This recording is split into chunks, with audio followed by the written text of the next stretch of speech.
With your CIGTV News Update, I'm Shanda Gallego in for Donna Bush. Work continues within the civil service towards building a world-class civil service. Recently, hundreds of public service leaders participated in a day-long seminar at the Family Life Center. Chief Officer in the Portfolio of Civil Service, Mrs. Gloria McField-Nixon, explains more. We're really talking about the power of collaboration. And one of the things that we have realized is that the civil service exists, our purpose is to make lives better. And the various objectives that we're pursuing to achieve that, from being able to have full employment, to having stronger communities, to making sure we tackle crime and the fear of crime, those great outcomes that we're trying to achieve on behalf of the people of the Cayman Islands, they really require us to work across our silos collaboratively to achieve them. So we already see really great signs of how that's taking place. We see that in the feedback we get from our customer service portals that we've established across the civil service and key departments. And we also see that from the employee engagement results that we had from within the civil service, where we asked our civil service as leaders, how are we doing to create an environment that's conducive to your doing your best and giving your best. We also heard from the guest speaker during the workshop. Renee Carroll explained what he hopes the senior civil servants learned during the process. I want to be very clear with them that management is not leadership, leadership is not management, they are different. When it comes to management, this organisation, the civil service, is really good at management. But in times of constant change, management alone doesn't cut it. We now need leadership. And as I've said to them, everyone in this room can be a leader if they want to be. Leaders aren't born, leaders aren't made, leaders are found. And there's some rich material in this room. And I gave them a very strong message. Good leaders create followers. Great leaders create leaders. The annual Cricket Carnival recently drew hundreds of participants, supporters and organizers to the Truman Bodden Sports Complex. Described as the biggest event so far, Merita Day from the Department of Sports tells us that getting more girls involved in the game is the overall aim. Aim is to spark the interest, to increase awareness and participation of girls in cricket. So we're hoping that today will whet the appetite of a lot of the primary school girls, and that we will be able to get more teams and gain more involvement from the schools from that age group going forward, in hopes that we could build cricket and that we could have inter-secondary schools and high schools filtering through to the cricket program and into the senior women's national team. There is a number of primary schools involved, particularly the private schools. Cayman Prep has been outstandingly supportive. I believe that they have 4 girls teams and boys teams, and we're very grateful. We have the Catholic School, we have Georgetown Primary School, Bordentown Primary School, Red Bay Primary School, and unfortunately some of the other schools had to drop out at the last minute due to unforeseen circumstances. So we're hoping next time that more government schools can be involved. This is the first year that a girls' team took part in the carnival, which is in part due to the appointment of a former member of the Pakistan International Women's Team as Senior Development Officer for Women and Girls. The Department of Sports and the Department of Education organized the event that drew a total of 20 teams, 12 boys teams and 8 girls teams, all competed to win the Championship Cup. Cayman Cricket has been working closely with both departments to promote cricket in the Cayman Islands, not only with schools programs, but also with tournaments and events such as the Carnival. The Carnival was a fun-filled day with all the teams playing and an even number of games to see who would take home the Championship Cup, the Intermediate Cup, and the Consolation Cup. Throughout the day, there was also music, DJs, and entertainment.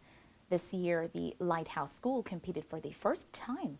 Hector Robinson, president of Cayman Cricket, said, "Thank you to the Ministry of Sports and the Department of Education for their ongoing support, not only with the carnival, but also bringing cricket into the schools and making it inclusive for everyone." He also thanked the many other sponsors. The Caribbean is watching the Cayman Islands as they work towards becoming a world-class civil service in border control and protection. Since the merger of the Immigration Department and Customs Departments to become the Cayman Islands Customs and Border Control, the Director of Customs and Border Control, Mr. Charles Clifford, and some of his deputies have traveled the Caribbean and addressed members of the Caribbean Customs Law Enforcement Council's Executive Committee meeting in St. Lucia. the Jamaica Customs Agency senior management team meeting in Jamaica, and the CARICOM and PAC's meeting of Chiefs of Immigration and Customs in Grenada. The goal was to share information and insight on how the merger was executed. The director expressed that the merger is a multi-year undertaking and is managed by a steering group and a number of working subgroups. The Cayman Islands CBC was able to form relationships with international partners to further ensure that any potential threats to the islands are addressed ahead of the border, thus ensuring impactful enforcement results. To take a look at our programs, you can head online to gis.gov.ky, and if you missed today's news update, you can get all the information on our Facebook and YouTube pages. And don't forget to check out Radio Cayman's For the Record and Talk Today shows.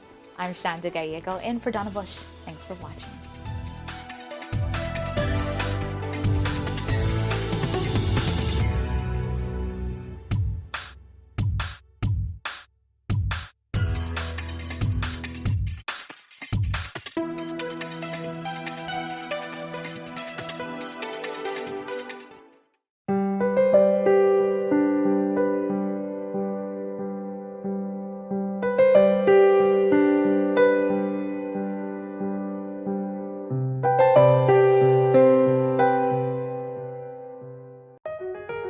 Did you know that planning permission is required for a shed? Did you know you should check with the department as a planning and permit application may be required?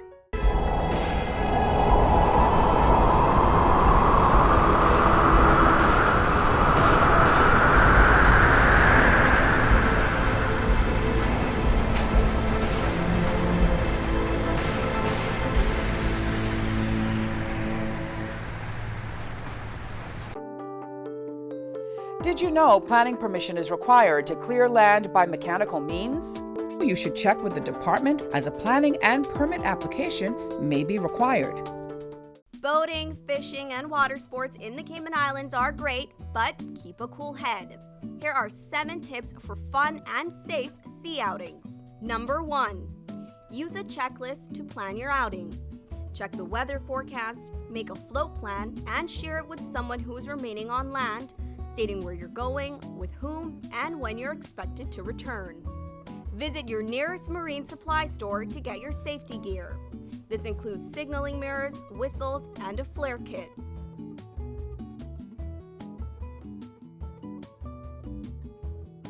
It's also very important to have on-board flotation devices and life vests for each person. There are different types of vests. Some are for water sport activities such as snorkeling, and others are for going on offshore boating or on fishing trips. Number 2. These items can be lifesavers in case of an accident or bad weather. Number 3. Use a motor kill switch, especially if you're boating alone. In case of a leak or breakdown, always stay with the boat until help arrives.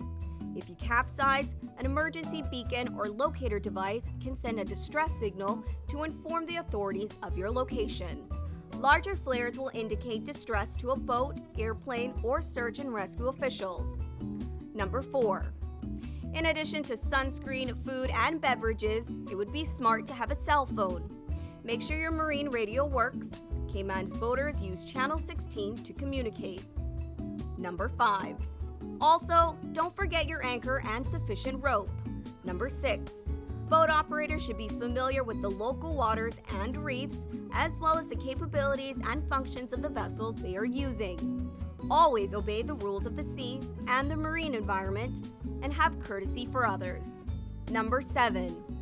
Alcohol and salt water do not mix, especially if you're the captain. Some useful contact numbers are 911. The RCIPS Marine Base is 649-7710, and the Port Authority is 949-2055. Smooth sailing all!